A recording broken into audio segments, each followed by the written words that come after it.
Hali gani mwanafamilia wa channel tupendwa hii hapa hii Bizaza Media. Kama ndo mara yako kwanza basi usisahau kusubscribe, like, kushare pamoja na kucomment. Bwana, tumeweza kuona siku hii ya leo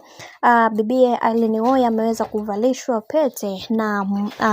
mchekeshaji Nangu. Na leo hii watu wengi wameweza kufunguka vitu vingi na kusema ya kwamba kiukweli Nanga ni moja kati ya mwanaume ambaye alitamani sana kuweza kuwa karibu sana na dada yetu kipenzi Irene Uwoya toka muda mrefu, lakini ndio hivyo, Mungu si asumani na leo hii ameweza kutanishwa tena kwa mara nyingine. Jambo hili limeweza kuwavutia watu wengi na kila kitu kilikuwa katika misingi ile ile imara, na wengi wao wakasema kiukweli kwenye hili Mungu atasimama na kila mmoja kuweza kuwafanya hawa watu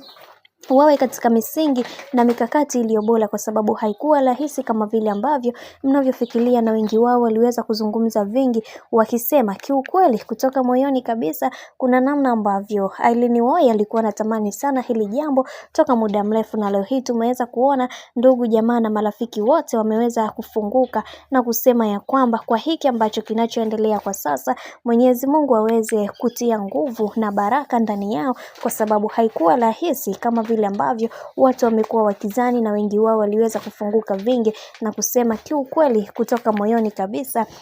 Bibi Irene Uwoya ameweza kuzungumza akisema nampenda sana Nanga na niko tayari kuweza kufunga naye ndoa leo hata kesho, kwa sababu ni mwanaume wa ndoto zangu na mara zote nilikuwa natamani sana kuweza kuipata nafasi hii ya mimi kuweza kuwa karibu naye, na wengi wao hawakuweza kulitegemea hili, na leo hii Mungu si asumani, kila kitu kimekwenda kuwa sawa, jambo ambalo limeweza kuzua mijadala mingi katika mitandao ya kijamii, na wengi wao walikuwa wakizungumza vingi na kusema kiukweli Irene Uwoya kitu gani ambacho kilichoweza kumkumba mpaka ameamua kuweza kufunga na umuhuni naye ndoa. Hili jambo limekuwa gumzo sana katika mitandao ya kijamii, lakini ndo kama hivyo mambo yanazidi kuwa mengi kadri siku zinavyozidi kwenda, na Wolper naye aliweza kuliingilia kati hili swala na kisha akasema kila mtu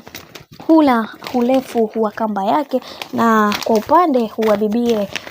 Irene Uwoya ameona vyema kuweza kuweka kila kitu na mahusiano yake. Sisi kama A-list wote mwanzoni tulikuwa tunaleta ugumu sana kwenye hili, lakini baada ya wao wenyewe kuweza kukubaliana, hivyo hatuna budi kuweza kusema ya kwamba appreciate kila kitu ambacho kilichoweza kutokea, na Mwenyezi Mungu aende akawape furaha tele katika maisha yao, kwa sababu haikuwa rahisi kwa hiki ambacho kilichoweza kutokea, na Mwenyezi Mungu ameweza kuwapatia baraka kubwa katika hili, na wengi wao wakasema wacha tuone mwisho wa haya yote itakuwaje, maana kila mtu haamini kwenye kile ambacho kilichoweza kutokea, kwa sababu haikuwa rahisi kama vile ambavyo unavyofikiria bwana.